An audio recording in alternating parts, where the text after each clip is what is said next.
Here's a favorite story of birds everywhere. It's called The Ugly Duckling. It was springtime, and nestled away in a thick cover of weeds, close to the bank of a river, a mother duck was sitting on her nest. She had been hatching her eggs for some time and was getting very tired. There had been few visitors. Most of her friends had spent their time swimming in the nearby river. At last, the eggs began to crack, and soon 5 little ducklings were running around. "Peep, peep," they said. "What a big world this is!" "Quack, quack," said their mother. "It's a very big world, so you must stay right here. There is still one large egg left that has not hatched." So she settled down once again on the nest. Finally, there was a crack, and the big egg opened. "Peep, peep," said the new arrival. The mother duck looked at him with surprise and said to herself, "I must say that he is the biggest and ugliest duckling that I've ever seen." The next morning, the mother duck and her new family marched down to the river. "Quack, quack," she said, and jumped into the water. One by one, they followed her, and soon they were all swimming in a straight line up and down the river. The ugly duckling brought up the rear. As the days went by, the ducklings grew bigger and bigger. They were all introduced to the other farm animals by their mother. At first, the ugly duckling was happy to walk over to the barnyard with his brothers and sisters, but soon he became very unhappy. The chickens laughed at him, the cows would walk away, the turkeys gobbled, and the pigs oinked as he came near. Even his brothers and sisters began to call him names. One day he could stand it no longer, and so he walked out of the barnyard, through the hedges, and down to the river. He began to swim. He let the current carry him past the big bend in the river. He had never been this far from home. After a while, he came to a large marsh where some wild ducks were feeding. He swam over to them. "What kind of duck are you?" they asked. The ugly duckling bowed his head.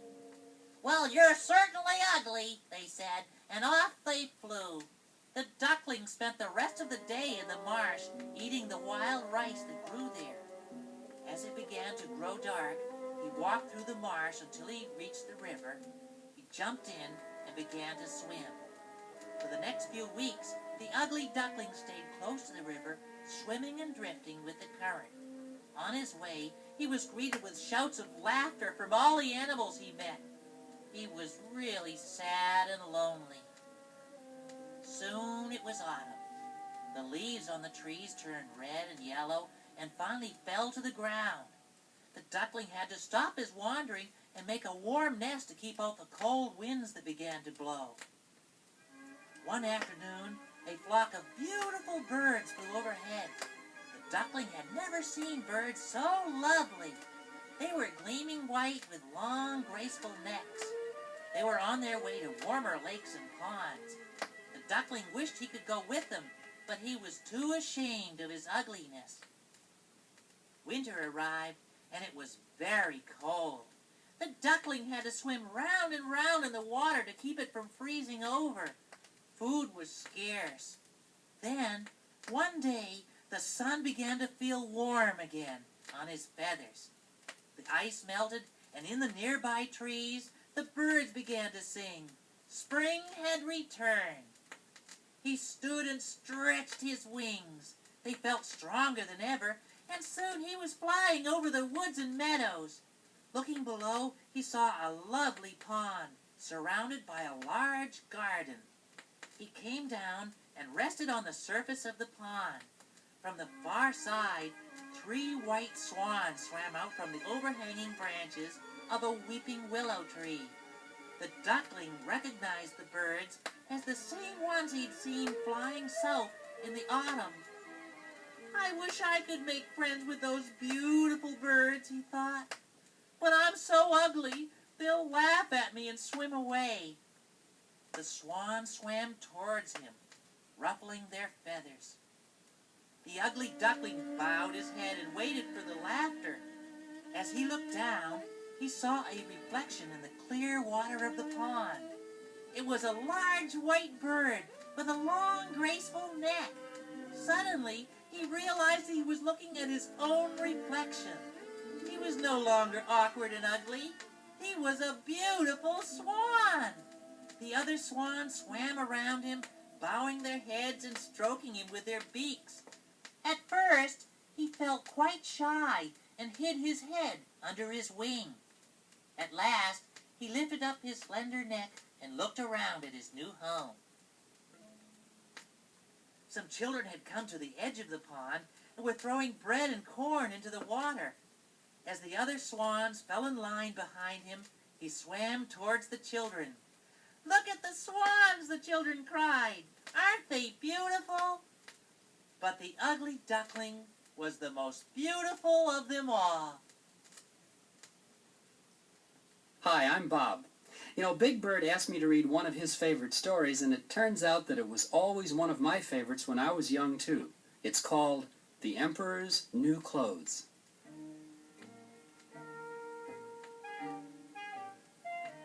Many years ago, there lived an emperor who was fond of new clothes. He had a costume for every hour of the day. Whenever his ministers went looking for him, they found him in his dressing room rather than in his council chambers. One day, two men came to the town where the emperor had his palace. They told everyone they were weavers and that they knew how to weave the most beautiful and wonderful fabrics in the world.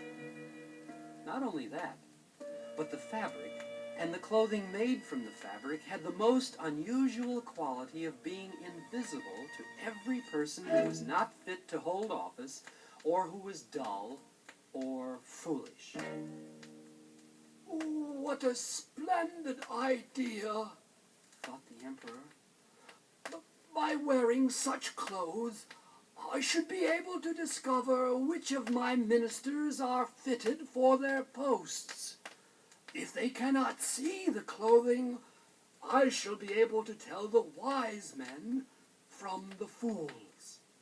So the emperor gave the weavers a large amount of money and ordered them to begin weaving the cloth for a suit of new clothes. The two men set up a loom in a small room at the back of the palace. Day after day, the sound of the loom could be heard. Finally, the emperor began to wonder how they were getting on with their work. He remembered that anyone who was foolish or unfit for his job would be unable to see the new cloth. He had no fears for himself, of course, but he decided to send one of his oldest and most faithful ministers. "He will be able to see if this new fabric is as marvelous as these weavers claim," thought the emperor. "He is a clever man, and no one is more capable in his duties." So the minister went into the room where the two weavers sat working. Their hands were moving up and down the loom quickly and deftly. They pointed to the loom and asked him if he did not agree that the pattern and coloring of the fabric were the most beautiful he had ever seen. The minister stared as hard as he could, but he could see nothing at all. "I know that I'm not a fool," he thought. "Perhaps I am unfit for my job. I must not mention the fact that I cannot see this marvelous fabric."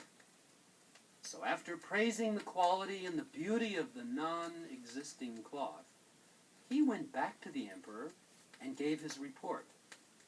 The emperor was very pleased and sent more money to the weavers, urging them to quickly finish their work. One day, the emperor decided that he would like to see the material himself, and so, with his two trusted ministers, went to the workroom where the two weavers were working as hard as ever on the empty loom. "I see nothing at all," thought the emperor. "What shall I do? Am I a fool and unfit to be the emperor?" The two weavers stood waiting for the emperor's reply. At last the emperor spoke. It is indeed beautiful, he said. And now you must hurry and make me a new suit of clothes. I shall expect the suit to be finished in time for the grand procession and yearly celebration being held tomorrow.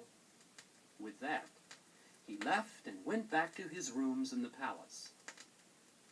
The next morning, the emperor with all of his ministers went back to the workroom. "Good morning, your majesty," cried the weavers. "Look, your new suit is finished." As they spoke, they began to hold aloft the imaginary garments.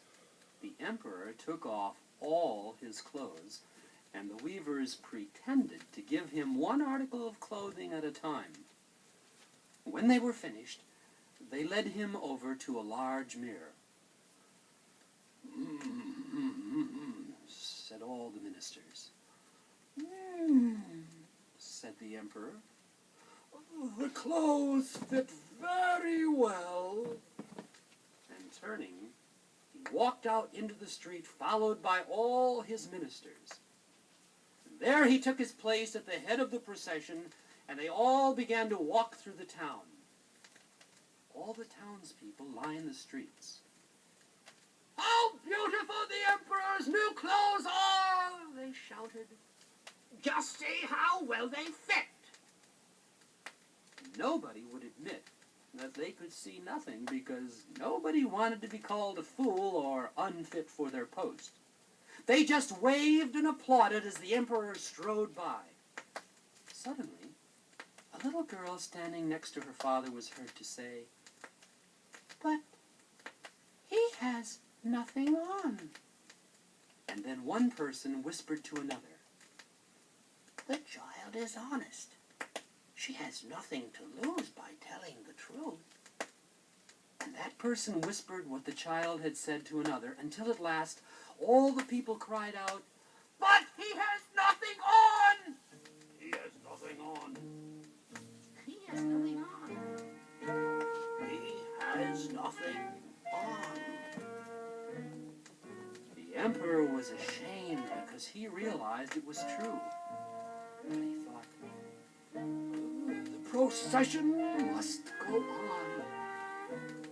so he walked back to the palace in style, followed by all of his loyal ministers, whom he realized were no more dishonest than himself.